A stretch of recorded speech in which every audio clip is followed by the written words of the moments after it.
Welcome to GK land. दोस्तों, हमारा आज का टॉपिक है मध्य प्रदेश के प्रमुख जनजातीय व्यक्तित्व। धीर सिंह। धीर सिंह रीवा राज्य में 1857 की क्रांति के प्रमुख नेता थे और इनका जन्म 1820 में रीवा के कछिया टोला गांव में हुआ था। कांतिलाल भूरिया का जन्म 1 जून 1950 को हुआ था। ये 5 बार सांसद रह चुके हैं। कांतिलाल भूरिया वर्तमान में मध्य प्रदेश विधानसभा में विधायक के पद पर निर्वाचित हैं और ये अनुसूचित जाति, जनजाति, पिछड़ा वर्ग, गरीब लोगों के उत्थान के लिए काम करते हैं। रानी दुर्गावती गौड़ शासक दलपत शाह की पत्नी थी। दलपत शाह की मृत्यु के बाद रानी दुर्गावती ने 16 साल 1548 से 1564 तक शासन किया। 24 जून 1564 को मुगलों से लड़ते हुए ये शहीद हो गई थी। संग्राम शाह 1482 से 1532 गौड़ वंश के शासक थे, 48वें शासक थे। संग्राम शाह का मूल नाम था अमनदास। 52 गढ़ों की जीत के बाद इन्होंने खुद को संग्राम शाह की उपाधि दे दी थी। फिर है दलपत शाह। दलपत शाह का जन्म गढ़मंडला में हुआ था। ये संग्राम शाह इनके पिता थे और दलपत शाह गौड़ वंश के शासक थे। दलपत शाह का विवाह राजकुमारी दुर्गावती से हुआ था जो एक वीरांगना थी। भूरीबाई इंपॉर्टेंट। भूरीबाई का जन्म झाबुआ के पिटौल गांव में हुआ। ये भील जनजाति से संबंधित हैं। भूरीबाई पिथौरा चित्रकला की प्रसिद्ध चित्रकार है। भूरीबाई को 2021 में पद्मश्री मिला है। भूरीबाई को क्या क्या मिला है तो मध्य प्रदेश का सर्वोच्च शिखर सम्मान मिला है 1986 में, अहिल्या सम्मान 1998, रानी दुर्गावती पुरस्कार 2009 में, पद्मश्री इंपॉर्टेंट मिला है 2021 में। जमुना देवी 19 नवंबर 1929 को धार जिले के सरदारपुर में जन्मी है। इन्हें बुआ जी के नाम से जाना जाता है। जमुना देवी 2 चीज़ थी, मध्य प्रदेश की प्रथम महिला उप मुख्यमंत्री और मध्य प्रदेश की प्रथम महिला नेता प्रतिपक्ष। फिर जमुना देवी को 2001 में भारत ज्योति सम्मान से सम्मानित किया गया। जमुना देवी की मृत्यु 24 सितंबर 2010 को हुई थी। दिलीप सिंह भूरिया 18 जून 1944 को झाबुआ में जन्मे थे। 6 बार सांसद रह चुके हैं। ये अटल बिहारी वाजपेयी जी के सरकार में राष्ट्रीय अनुसूचित जाति जनजाति आयोग के अध्यक्ष रहे। अखिल भारतीय सहकारी संघ के अध्यक्ष भी रहे।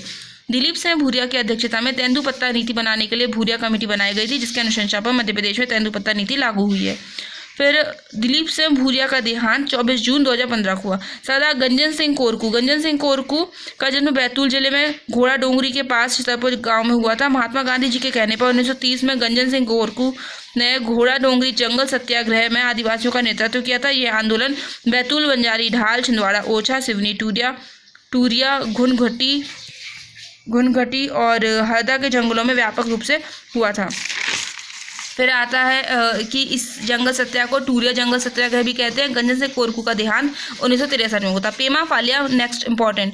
तो भील जनजाति के प्रसिद्ध चित्रकार पेमा फलिया या फिर इसको फत्या भी बोलते कई जगह। तो पेमा फलिया का जन्म चंद्रशेखर आजाद नगर झाबुआ में हुआ था। पेमा फलिया भील आदिवासियों की प्रसिद्ध चित्रकार पिथौरा के सर्वश्रेष्ठ चित्रकार थे। पिथौरा को कई जगह पिठौरा भी कहते हैं और पिथौरा चित्रकला भारत में एकमात्र ऐसी चित्रकला है जिसमें पहले ध्वनि सुनते हैं, फिर उसको समझते हैं, फिर उसके लेखन करते हैं, चित्र बनाते हैं। प्रेमा फलिया को मध्य प्रदेश शासन ने 1986 में शिखर सम्मान से सम्मानित किया था और 2017 में मध्य प्रदेश शासन के संस्कृति विभाग द्वारा तुलसी सम्मान से सम्मानित किया गया था। 31 मार्च 2020 को इंपॉर्टेंट क्योंकि करंट का है कि 31 मार्च 2020 को पेमा फलिया का निधन हो गया। फिर टंट्या भील का जन्म 1842 में पश्चिमी निमाड़ मतलब खरगोन, पश्चिमी निमाड़ मतलब खरगोन, पूर्वी निमाड़ मतलब खंडवा।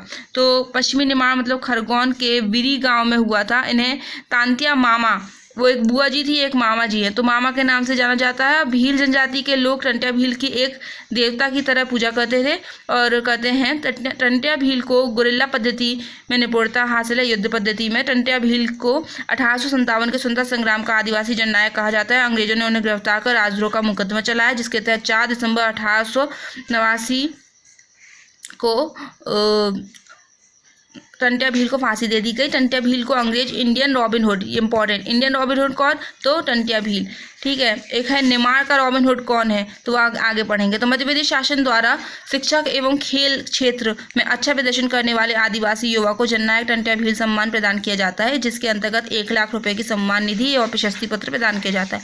वीसा गौड़ नर्मदा घाटी क्षेत्र में स्वतंत्रता संग्राम के प्रमुख क्रांतिकारी आदिवासी नेता थे और 19 अगस्त 1942 को वीसा गौड़ और अन्य क्रांतिकारियों ने मिलकर बैतूल जिले के घोड़ा डोंगरी शाहपुर क्षेत्र के रेलवे स्टेशन पर आंदोलन किया था। इस दौरान पुलिस द्वारा बिना चेतावनी के गोली चलाने के कारण वीसा गौड़ की मृत्यु हो गई थी। शंकर शाह गढ़मंडला के गौड़ शासक शंकर शाह का जन्म सन 1783 को हुआ था और जबलपुर में 1857 की क्रांति का नेतृत्व शंकर शाह ने किया था। अंग्रेजों ने अंग्रेजों ने अपने मुखबिरों और राजा, ये कुछ उनके बारे में डिटेल है क्या, कि अंग्रेजों ने अपने मुखबिरों और राजा शंकर शाह के गद्दारों के साथ मिलकर 14 सितंबर 1857 को राजा शंकर शाह, कुंवर रघुनाथ शाह और अन्य क्रांतिकारियों को गिरफ्तार कर लिया था। राजा शंकर शाह और रघुनाथ शाह पर देशद्रोह का मुकदमा दायर किया गया। 18 सितंबर 1857 को दोनों को तोप के मुंह पर बांधकर तोप चला दी गई थी। कितना बुरा हुआ। जनगढ़ से शाम का जन्म डिंडोरी जिले के पाटनगढ़ में 1962 में हुआ था। ये गौड़ जनजाति की उपजाति प्रधान गौड़ से हैं।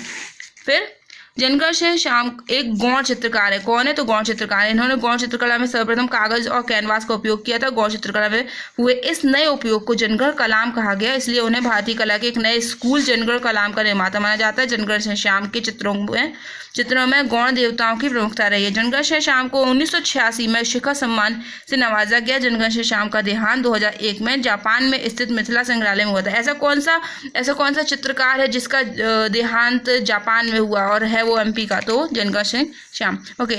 झलकारी बाई, तो झलकारी बाई का जन्म कोरी समाज में 22 नवंबर 1830 को झांसी के पास स्थित भोजला गांव में हुआ था। झलकारी बाई महारानी लक्ष्मीबाई की सहायिका थी। हीरोज ने पीर अली और दुल्हाजू की सहायता से झलकारी बाई को गिरफ्तार कर लिया, लेकिन झलकारी बाई उनकी पकड़ से भाग निकली और 4 अप्रैल 1857 को स्वयं ही अपने पेट में बर्छी घोंप के अपने प्राण दे दिए। नेक्स्ट की इम्पॉर्टेंट बात कि झलकारी बाई की समाधि स्थल कहाँ, ये आता है तो ग्वालियर में।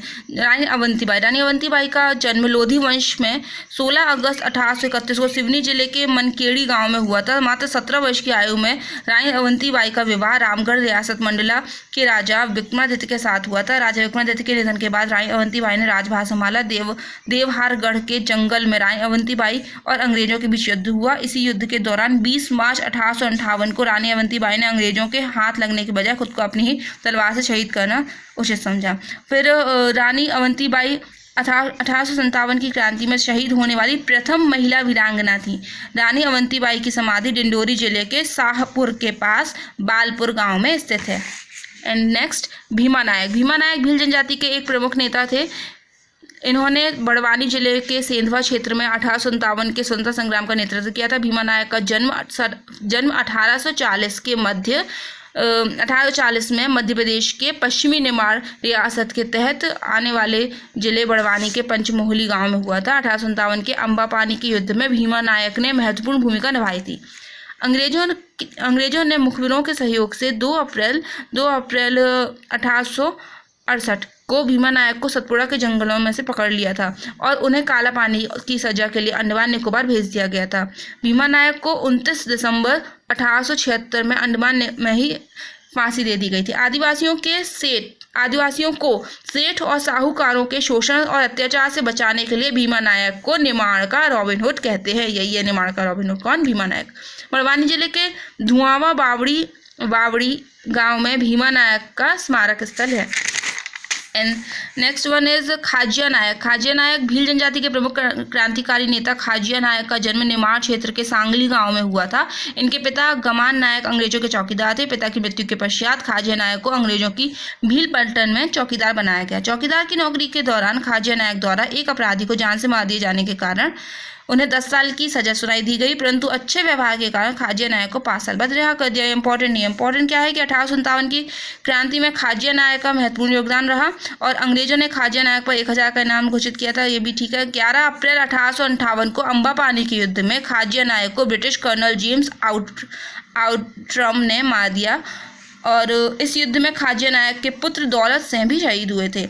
फिर मध्य प्रदेश शासन द्वारा 11 अप्रैल को खाजिया नायक शहीद दिवस के रूप में मनाया जाता है। 11 अप्रैल खाजिया नायक शहीद दिवस। Okay, thank you friends, bye.